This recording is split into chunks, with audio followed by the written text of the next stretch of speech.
Assalamualaikum warahmatullahi wabarakatuh. Perkenalkan, nama saya Ramla.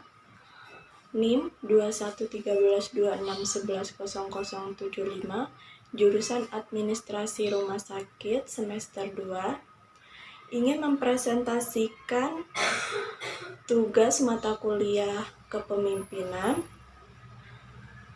Baik, pada sore hari ini saya akan mempresentasikan 3 materi. Yang pertama, apa yang dimaksud dengan kepemimpinan.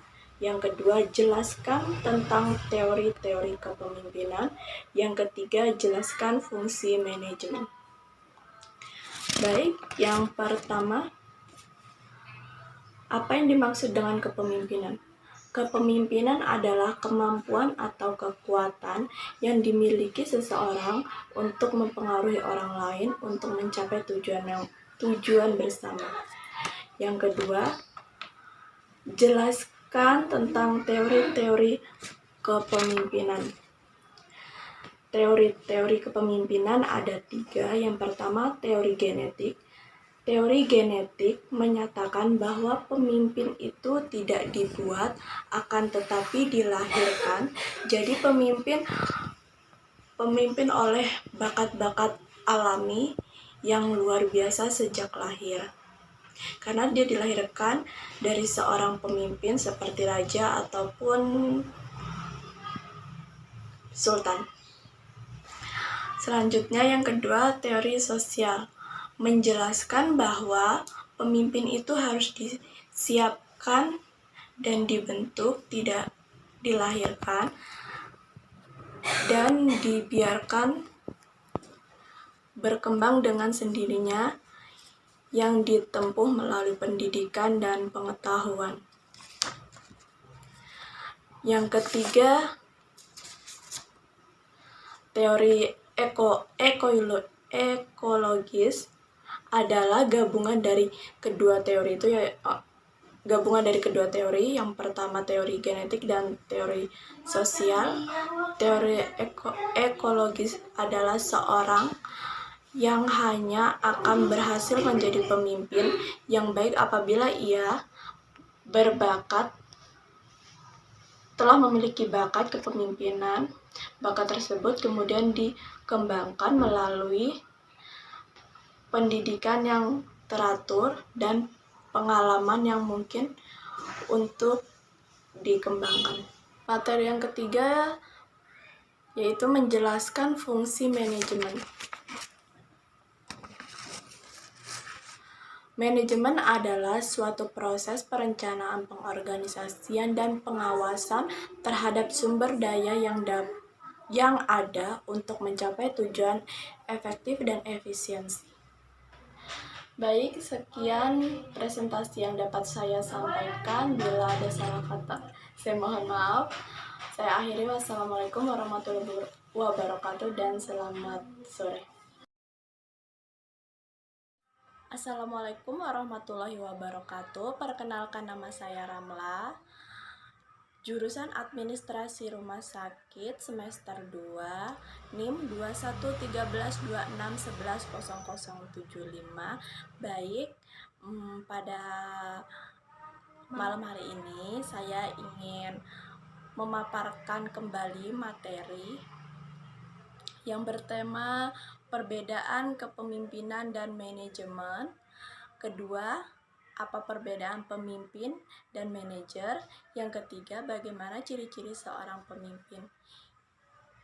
Ini adalah merupakan materi kedua dari materi yang saya bawakan minggu lalu. Baik, saya akan memaparkan materi pada malam hari ini. Yang pertama itu perbedaan kepemimpinan dan manajemen. Kepemimpinan adalah kemampuan atau kekuatan yang dimiliki seseorang untuk mempengaruhi orang lain untuk mencapai tujuan yang sama. Sedangkan manajemen adalah sebuah proses perencanaan, pengorganisasian, dan pengawasan terhadap sumber daya yang ada untuk mencapai tujuan, efektivitas, dan efisiensi. Dengan kata lain, manajemen terkait dengan perencanaan dan anggaran, sementara kepemimpinan terkait dengan pemberian arahan. Itu adalah perbedaan manajemen dan kepemimpinan. Lanjut, materi kedua. Materi menjelaskan apa perbedaan pemimpin dan manajer. Perbedaan pemimpin dan manajer. Pemimpin adalah seorang yang memiliki kemampuan memimpin dan mempengaruhi orang lain guna mencapai tujuan bersama, sedangkan manajer adalah orang yang bertanggung jawab untuk mempengaruhi usaha yang bertujuan membantu pengorganisasian dalam mencapai sasaran atau tujuan. Baik, materi yang ketiga itu bagaimana ciri-ciri seorang pemimpin. Pemimpin itu memiliki banyak ciri-ciri, ya itu ada 5. Yang pertama, mampu memimpin diri sendiri. Contohnya itu seperti bisa mengendalikan emosi, pikiran, dan sifat dalam melakukan kegiatannya. Jadi dia tidak dalam sedang melakukan organisasi, dia tidak, emosinya harus tetap stabil, pemikirannya juga harus tetap pada kendali, dan sifatnya tetap harus menjadi seorang pemimpin ya, karena dia sedang memimpin organisasi atau sebuah kegiatan. Yang kedua, menjadi pendengar yang baik, seperti bisa memahami masalah orang lain, bisa mengerti orang lain, kondisi orang lain. Yang ketiga itu inovatif, dengan kata lain mampu memunculkan ide-ide baru untuk organisasi atau perusahaan atau bisnisnya ya, jika dia pebisnis. Yang keempat, tetap rendah hati. Maksudnya tidak boleh merasa puas dengan hal yang baru dia capai. Yang kelima, peka terhadap masalah, seperti saat organisasi memiliki kendala atau masalah, kita mampu mencari solusinya untuk memecahkan masalah tersebut. Baik, cukup sekian pemaparan materi yang dapat saya sampaikan. Kurang lebihnya saya mohon maaf bila ada salah. Saya akhiri. Wassalamualaikum warahmatullahi wabarakatuh dan selamat malam. Assalamualaikum warahmatullahi wabarakatuh. Perkenalkan, nama saya Ramla dari Prodi Administrasi Rumah Sakit semester 2. Baik, pada malam hari ini saya akan mempresentasikan mata kuliah Kepemimpinan dan Berpikir Sistem. Materi yang saya akan bawakan ada 5 materi. Ini merupakan materi keempat dari materi yang telah diberikan. Baik, materi yang akan dibawakan pada malam hari ini. Yang pertama, apa kompetensi kepemimpinan, bagaimana ciri kepemimpinan efektif, bagaimana cara memotivasi bawahan. Yang keempat, pemimpin yang baik menurut Anda. Yang kelima, apa yang dibutuhkan pemimpin. Yang pertama, apa kompetensi kepemimpinan? Kompetensi kepemimpinan adalah keterampilan dan perilaku kepemimpinan yang berkontribusi pada kinerja yang unggul dengan menggunakan pendekatan berbasis komputer. Penggunaan pendekatan berbasis komputer untuk kepemimpinan organisasi dapat mengidentifikasi dan mengembangkan generasi pemimpin mereka dengan lebih baik. Menurut para ahli pun setuju bahwa kompetensi kepemimpinan yang penting meliputi etika yang kuat, memberdaya diri sendiri dan orang lain, kebutuhan terhadap ide-ide baru,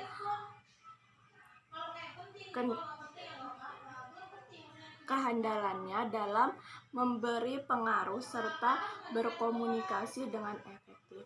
Baik, saya akan membawakan materi kedua, yaitu tentang bagaimana ciri kepemimpinan efektif.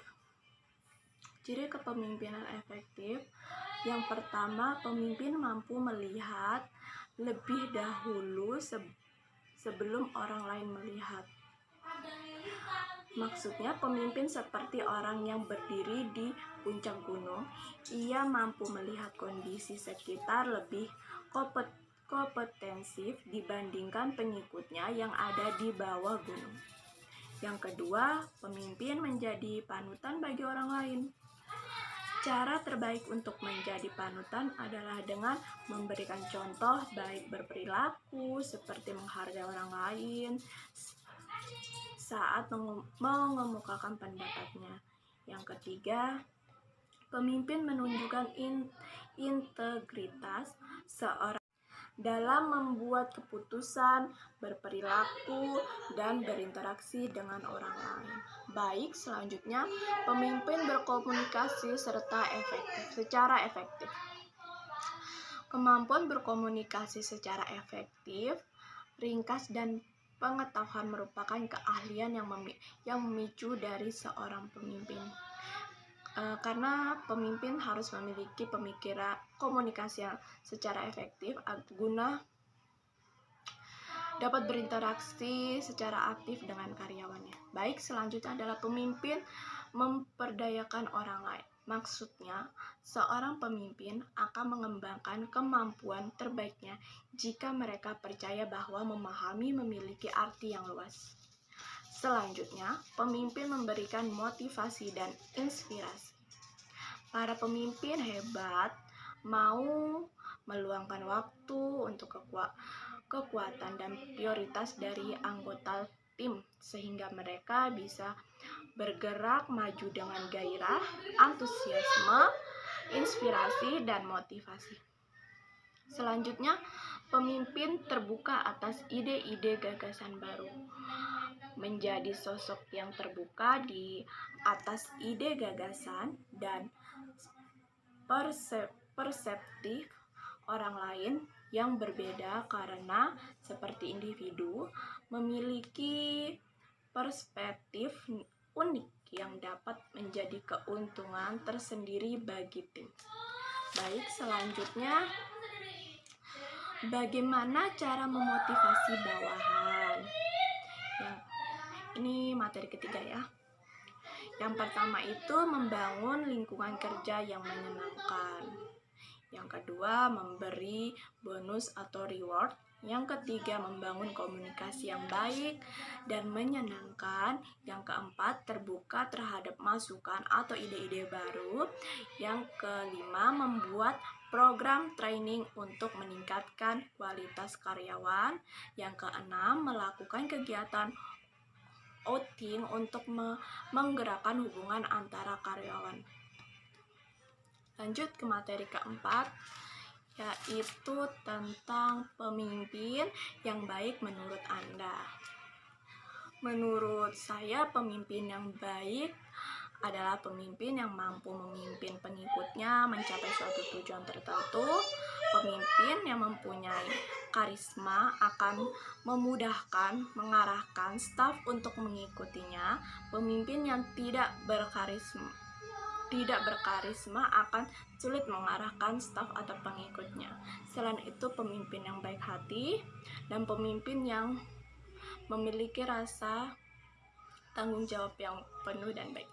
Selanjutnya adalah materi kelima, yaitu apa yang dibutuhkan pemimpin. Apa yang dibutuhkan pemimpin? Seorang pemimpin yang kuat adalah mereka yang tenang, inovatif, sabar,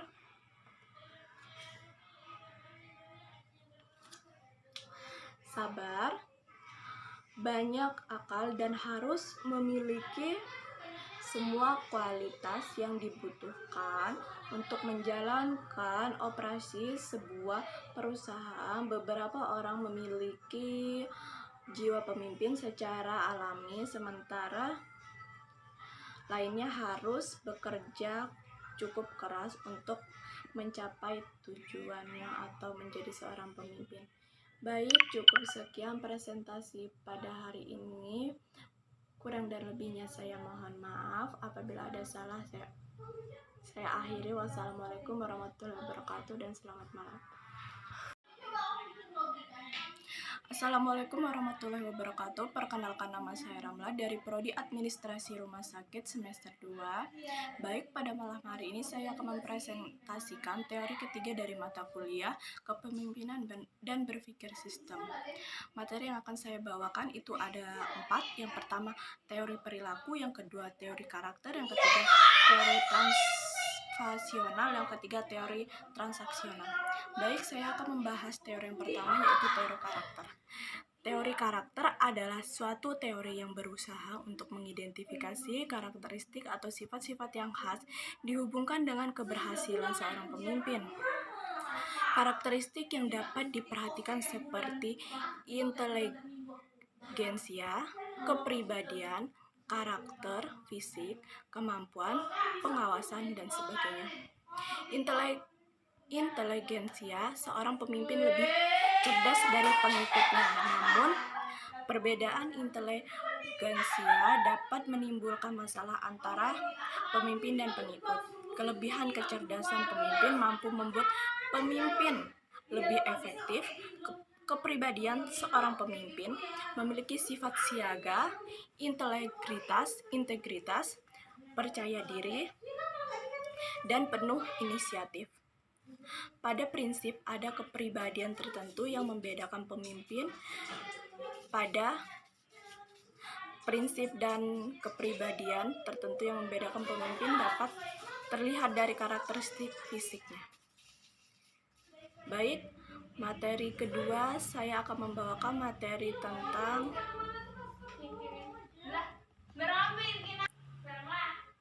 tentang teori perilaku. Teori perilaku berdasarkan perilaku adalah kebalikan dari the great man theory. Teori berdasarkan perilaku mengatakan pemimpin hebat dibuat bukan dilahirkan. Teori ini menunjukkan bahwa pemimpin yang efektif dan hasil dari 3 keterampilan utama, yaitu keterampilan teknis, manusiawi, dan konseptual. Keterampilan teknis mengacu pada pengetahuan pemimpin tentang proses atau teknik. Keterampilan manusiawi berarti bahwa seorang dapat berinteraksi dengan individu lain, sementara itu keterampilan konseptual memunculkan keluarnya ide-ide untuk menjalankan organisasi dengan lancar.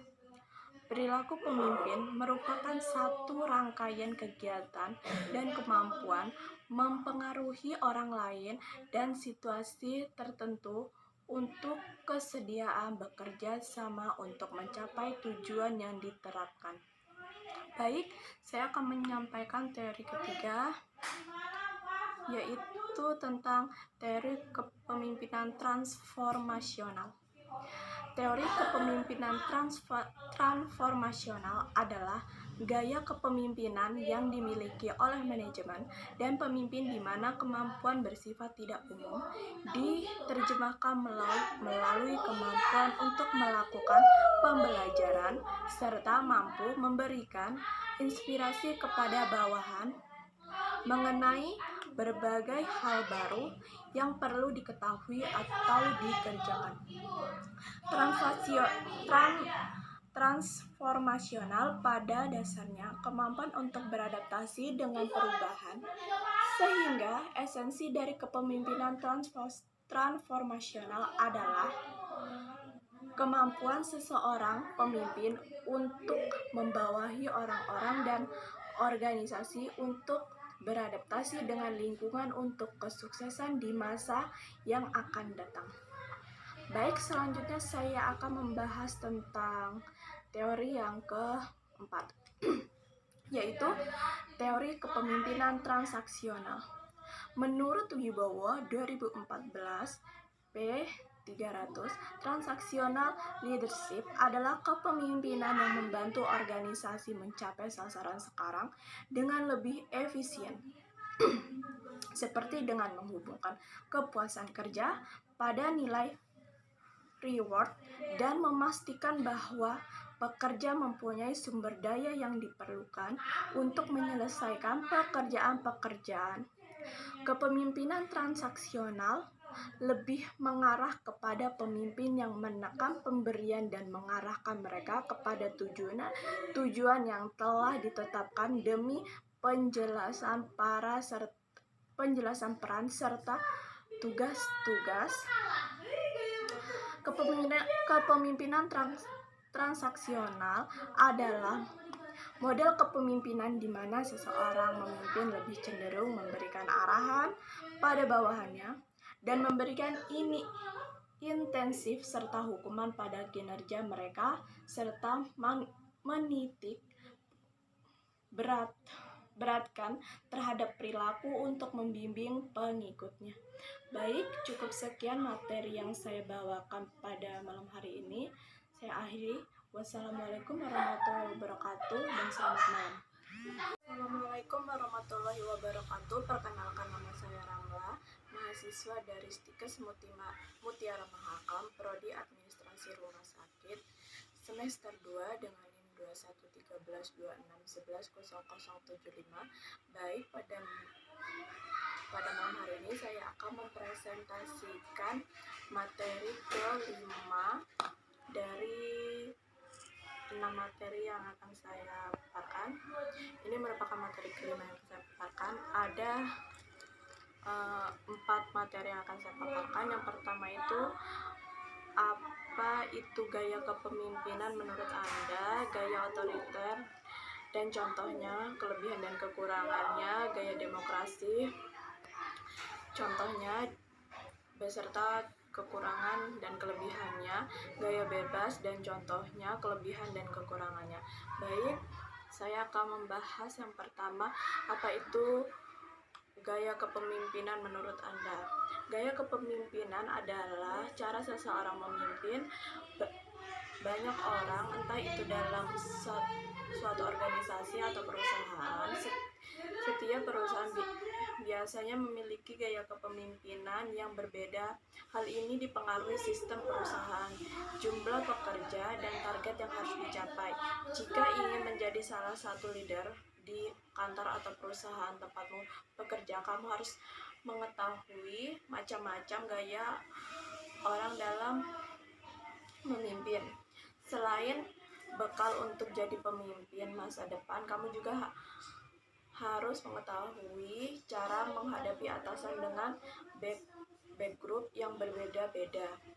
Yang kedua, gaya otoriter, contohnya, kelebihan dan kekurangannya.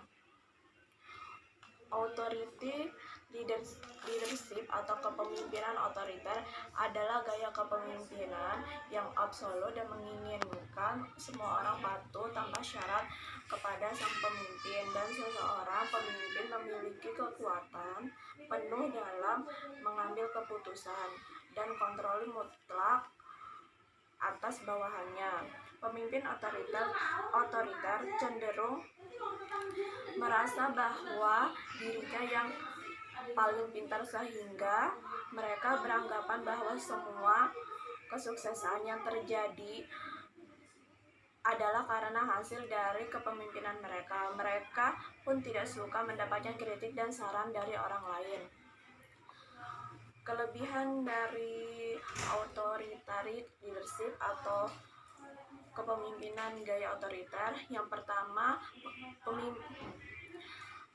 memiliki sosok pemimpin yang tegas dan cepat dalam mengambil keputusan. Yang kedua, hasil dari kepemimpinan ini selalu tampak sempurna karena pemimpin tidak mentoleransi adanya kesalahan sekecil apapun berguna untuk pekerjaan seperti manufaktur, konstruksi, juga rumah sakit.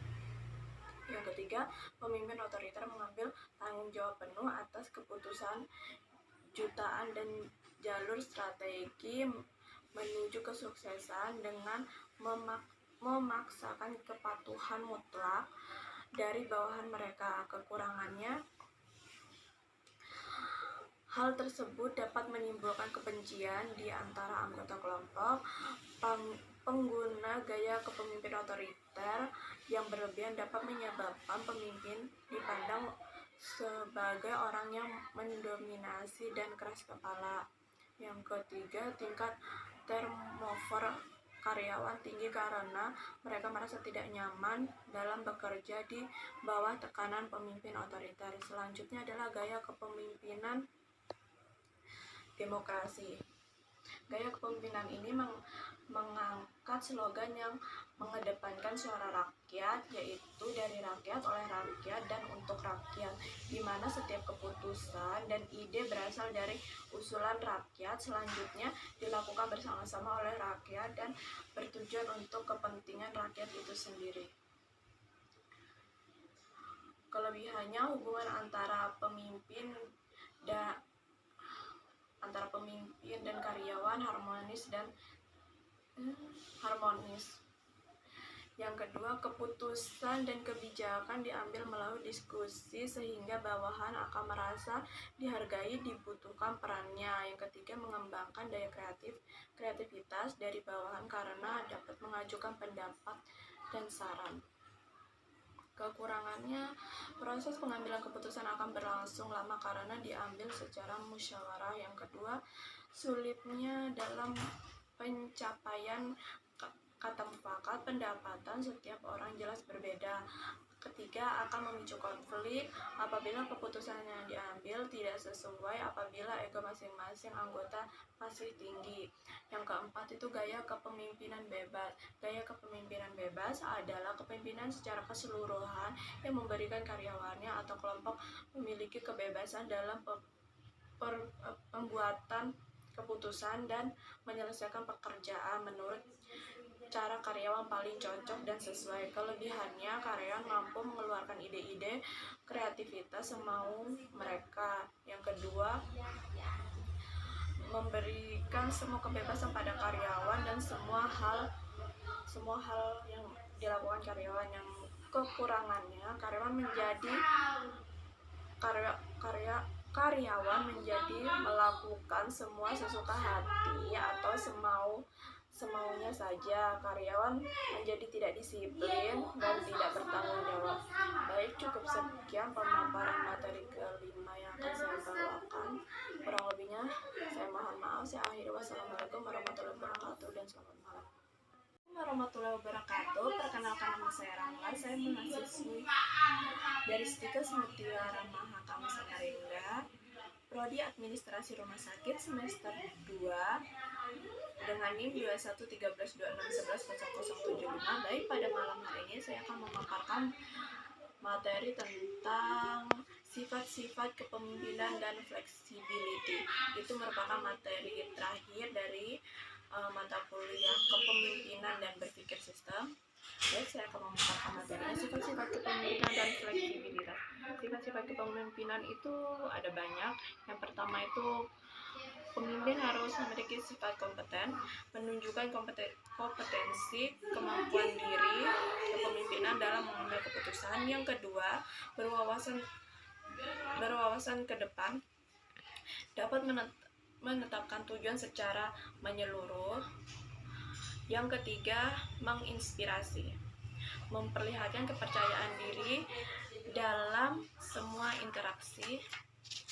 Yang selanjutnya, flexibility adalah kepemimpinan yang fleksibel, dapat membantu para pemimpin di semua tingkat membuat keputusan yang lebih baik, menanggapi krisis, dan mempersiapkan diri untuk tantangan yang akan datang dengan posisi dan peluang yang baru. Baik, cukup sekian pemaparan materi dari saya. Kurang lebihnya saya mohon maaf. Saya akhiri. Wassalamualaikum warahmatullahi wabarakatuh dan selamat malam. Terima kasih.